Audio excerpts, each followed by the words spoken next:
Geum Myeong musing about how, even though she's lost her friend of 7 years, she still has her friend of 20 years, did something to me, because as we grow up, we form new relationships, but we don't realize that the first friend, the first person to ever trust in us, the first person that we ever opened up to was actually our parents.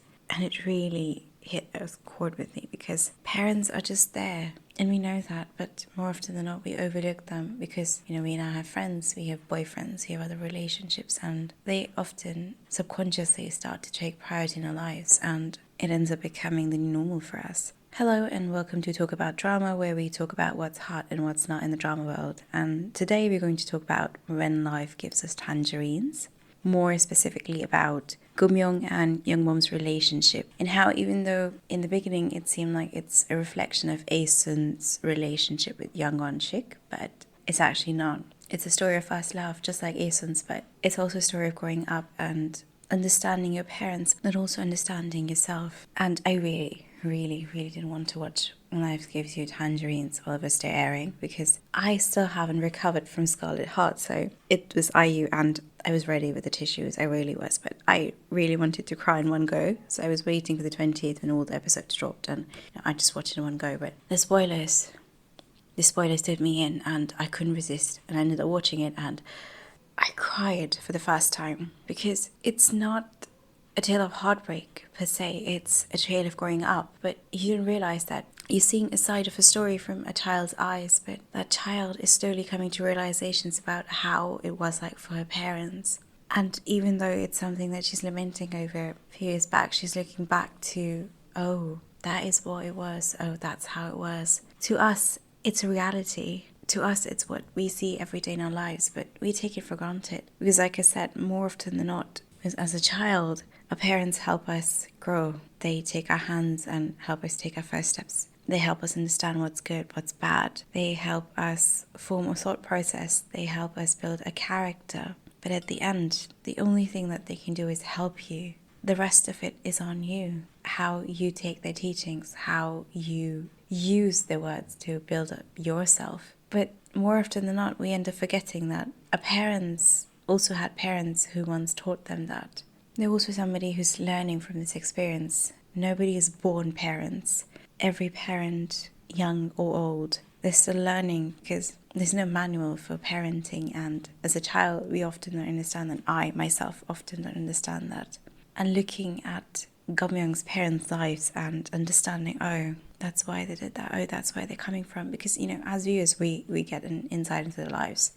But I'm not going to go into that river, because I'm sure since it's been airing, a lot of people have talked about a lot of points where I don't even think I'll be able to go. And reading that really moved me, because it's a heartfelt look into the lives of our parents, into the lives of ourselves. And I really commend the person who came up with the title When Life Gives You Tangerines, because tangerine isn't sweet, but it isn't tangy either. It's sweet or tangy, essentially sweet and sour. And usually says when life gives you lemons, you make a lemonade, but lemons are usually sour. But with tangerines, it can either go sweet or sour, or both at the same time. And that's life, really. Life can be sweet, life can be sour, life can be tangy, but it's the life that we have. And yeah, we really weren't philosophical with that, but it's such a beautiful drama, and I really liked the way they treated Youngwon and Geum Myeong's relationship, because throughout the relationship we see them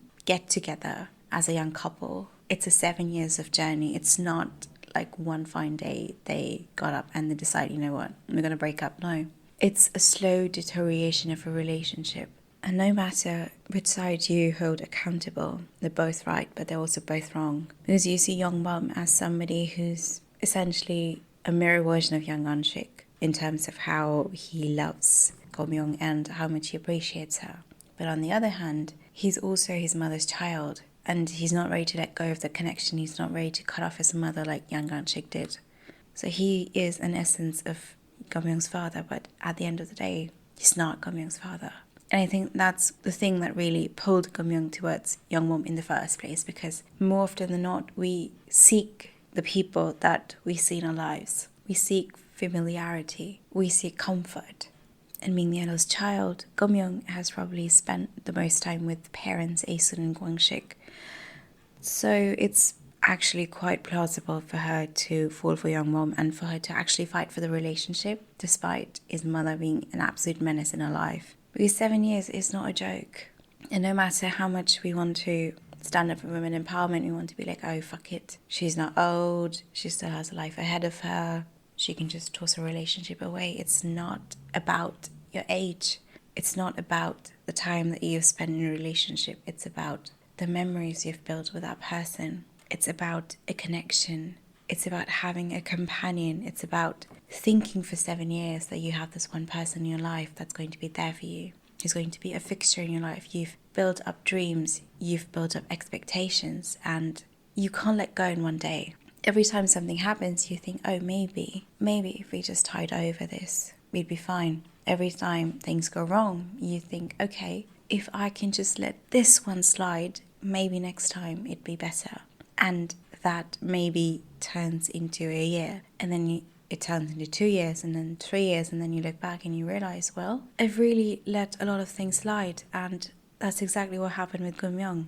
And even though she hasn't really interacted with her mother for all those years of the relationship, she's not been in contact with her the entire time. She's been a fixture in the background. And at the end, Geum Myeong realized that, his mother really crossed a line that she shouldn't have. And that really pulled her back to her senses because Aesun has taught her daughter to value herself first by showing her that she values herself first.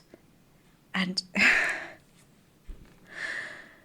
I can't even imagine the kind of trust she had in her daughter because she didn't distribute the invitations. She really put her trust in her daughter and she really put her trust in herself that this is the kind of girl that I've raised, somebody who values herself. And even though when Geum Myeong was breaking up, even though when Geum Myeong was standing up for herself and her mother, you could see Aesun was worried. What if she actually ends up marrying that guy? And, we see Kwang-sik sort of calm her down that no, you know what? We've raised her as our precious child. We've raised her to not set the table, but to flip it. We've raised her to be herself, to stand up for herself, and we need to trust her. At that point, I thought, you know what? She's really worried. She's really worried for her daughter. She's feeling helpless. But later on, you realize that Aesun didn't distribute those invitations. She trusted her daughter, she trusted herself. And that was so beautiful to watch because that family meetup really haunts me because you see the reflection of Aesun as a young mother, setting up the table for everybody, taking the leftovers herself. And you see when Geum Myeong is distributing food, she fills everybody's bowl to the brim, even her mother's, but herself, it's barely a muscle. There's barely anything in it. It's just the leftovers that she's taken for herself and she's lamenting, maybe I shouldn't have shown my child that side of me. Maybe I should have behaved better in front of her. And we touch upon this later on as well when Geum Myeong tells her, why didn't you live fearlessly? Why did you obey everything? Why did you live as a mouse essentially? Be all good to everybody. And Aesun tells her, I had a child with me. I had to behave the best I could for my child. Because what I do is a reflection of what you learn. Because kids, they develop the understanding from the parents. And with Kwang-sik being away at sea for such a long time, the most time that child Geum Myeong probably spent with was her mother. And often left alone, Aesun would probably run around with her daughter, getting her work done, raising her daughter, running the household. And she's seen that. She's seen her mother do that. But despite that, her mother has never bent to anybody. She's never been dishonest with anybody. And she's raised her child to be the same. And we see that in Geum Myeong when she says, you know what? I'm not breaking up this relationship because you were rude to me. I'm breaking up this relationship because my mom and dad would cry if they see the way that you're treating me. And that's really what's happening. Aesun is not crying for herself. Aesun is not crying for the way Young Mom's mother treated her. She's crying for the way that she'd probably treat her child in the future. She even tried to throw money at her. And it was so funny because, you can see Young Mom's mother is taken aback. She doesn't know what to do with it, but she's her mother's precious child and she would do anything for her. And then you realize over the years that, Geum Myeong's been such a loved child by her parents, by other people, And then you realize it's not all on Geum Myeong. Her mother was secretly sending extra food for the teachers. She bribed the teacher 30,000 won just to give her the award. And it's not because Geum Myeong was a bad child, or it wasn't because, they'd hate her otherwise. It's just that her mother didn't want her to go through that hardship. Her mother wanted her to just receive love. Her mother wanted her to just be herself, to grow up healthy, to grow up happy, and to grow up not wanting anything. And you can see that in the way Geum Myeong treats herself, in the way Geum Myeong treats other people, and she's still her mother's daughter, so it takes Geum Myeong and Youngwon 1 year to break up. And honestly, genuinely, that's so realistic, because and on one hand, Youngwon isn't the villain. He does love Geum Myeong.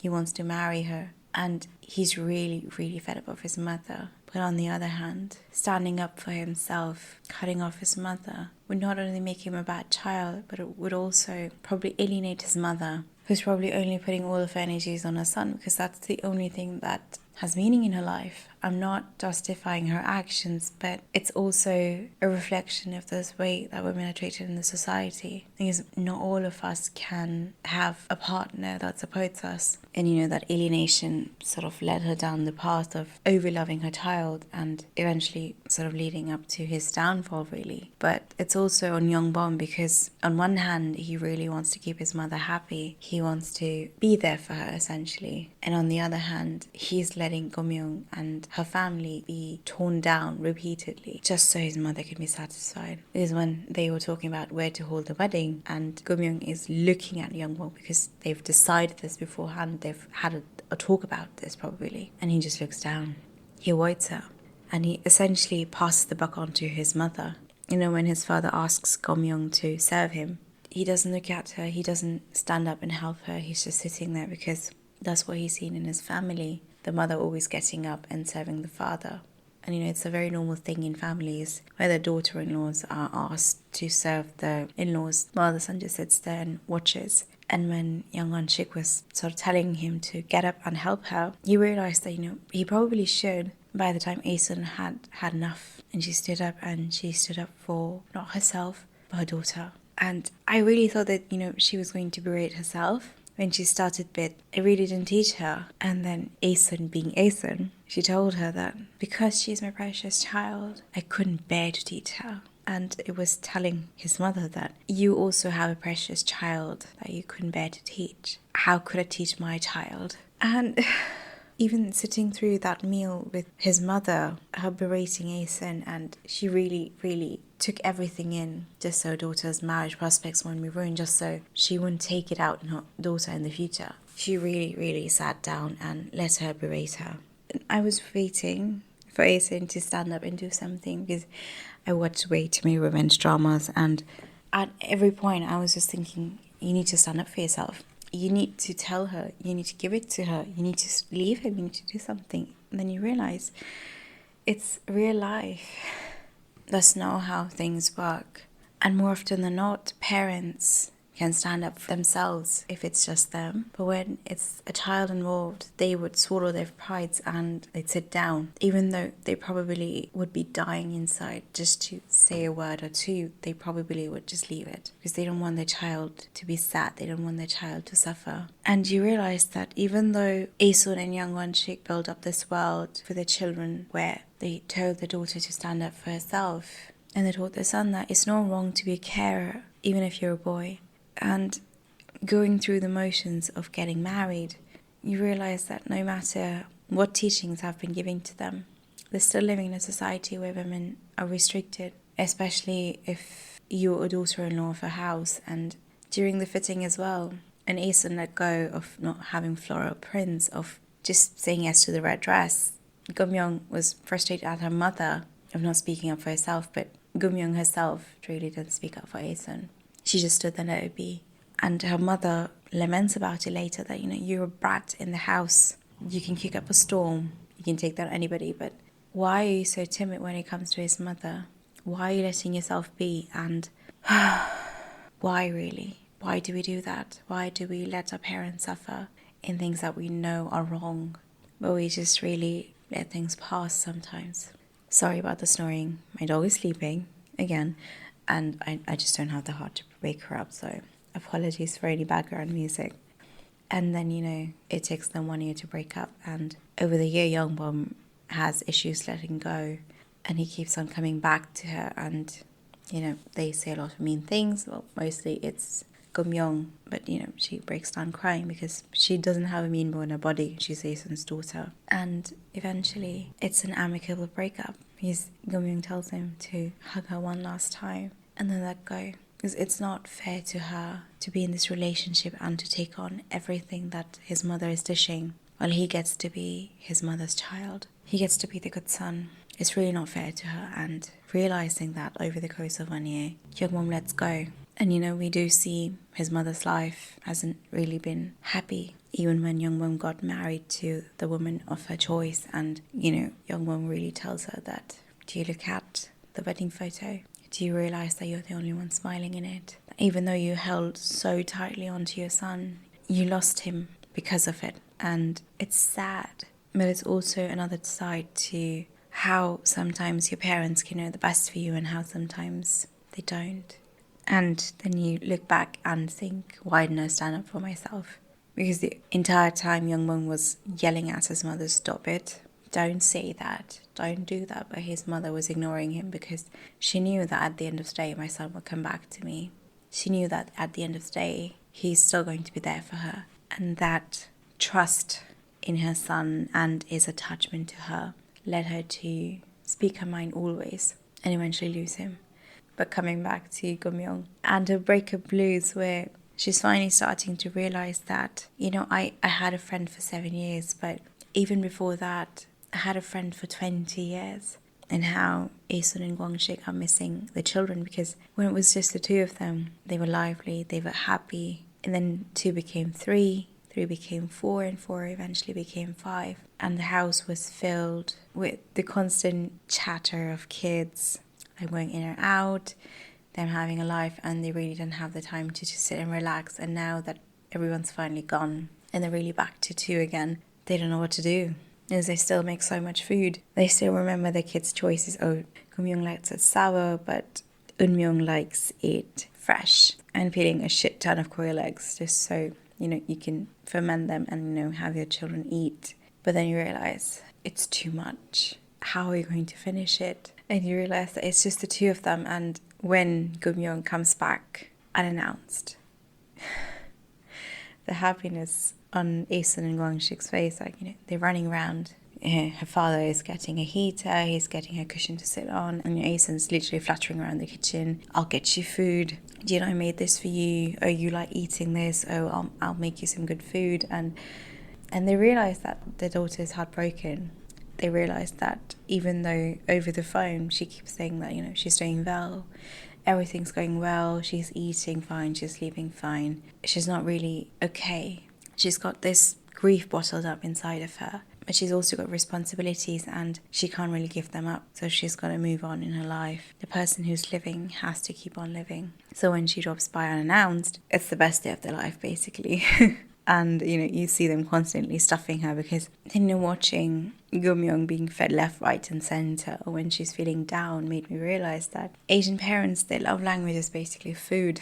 If you're happy, you get good food. If you're sad, you get even better food, because to them, feeding you can at least take away some of your pain. If you have good food, if you have something that you like, you start to feel better. You start to slowly enjoying what you're doing. You start to slowly forget your pain. And Geum Myeong sort of lamenting that my parents really didn't want me to lose an inch of myself to that pain. They didn't want me to waste away because I was hurting inside. Just, that was really funny, but also kind of sad. And then, Gwangshik comes up in the morning and wakes her up because, he's seeing her all listless and just eating and sleeping every day, all day. So he finally wakes her up early in the morning and, tells her, wake up. Do you really have to sleep? And she says, yes, just go away. And so often than not, it happens with our parents when they're there, like they're doing something, they want us to join them, they want us to be with them, and then we often be like, no, go away. I don't have the time right now. I don't want to do it. I want to sleep more. I want to eat more. I want to do this more. I want to go out with my friends. But then Geum Myeong realizes that had it been a trip with Youngbom, she probably would have been up at 4 a.m. But her father who's protected her, who's loved her, who's cherished her, who's cared for her her entire life. And she can't even wake up early in the morning one day because he said her so. So she dons her jacket and she walks out groggily. And of course, Guangxi is sitting there. She's like, I wake up, didn't you? Because he knows his daughter. He knows that she would come out.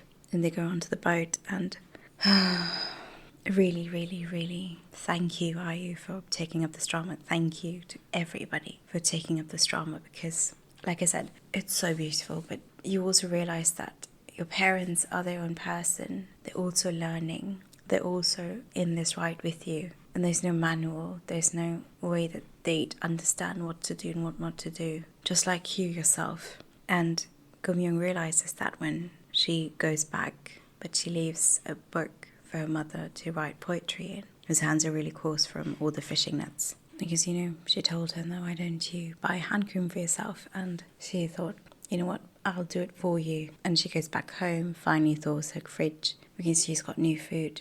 As spring has come, it's time to finally heal and move on. And it was bittersweet, but it was growing up. It was for Geum Myeong to realize her worth. It was to her to finally break out of that mold, to finally understand it is not okay to bend down and live your life in suffocation and walking around eggshells around the other person. It's just because you're joining someone else's family doesn't mean that the other person doesn't join yours. A relationship is a two-way street, and her parents have taught her that. And she's more than ready to fight for herself and stand up for herself and for her parents. But by not throwing things or getting into a tantrum, but by calmly telling her that the one without dignity wasn't me or my parents. It's been you. It's always been you. Oh, I love Ayu, but please, please, please, for me, for my heart, can you please just pick a happy drama next time? I really don't want to cry, and part 4 is coming out on the 20th, and I don't have the guts to watch it. I really don't, because I saw the trailer and I was like, no. But then I really want to know what happens with Geum Myeong and the person that she's going to end up with. And Kim So-nho is in his glow up era, and I guess I'll watch it. And then I'll be boiling for like 2 days, and then I'll probably talk about it again. But yeah, please watch it. Really, really watch it. It's so good. Because it's a journey of a parent, and it doesn't start with Asen. It actually starts with Asen's mother. And it's so relatable because it's not just about a mother or a father's journey for their child. It's their own journey as well. Just thinking about it is like, it feels suffocating. But at the same time, it also feels liberating because you see this in your life every day. And even though it's a conscious or a subconscious thing, it's there. And then you realize, but this happened with me as well. I've seen this in my life too. Oh, this is why it is. Oh, this is how it went. Oh, this might have been the case. And before you know it, it's your life story in front of you. It's your parents. It's you, your mother, you, your father, his father. And it's heartwarming, but it's also heartbreaking. And just get tissues, really. So many tissues. As many as you can, because you're going to cry. You're probably going to make my mom watch it too, because I really want to watch the final episodes with her, and we're going to cry together. It's going to be a cry party, but yes, please watch it.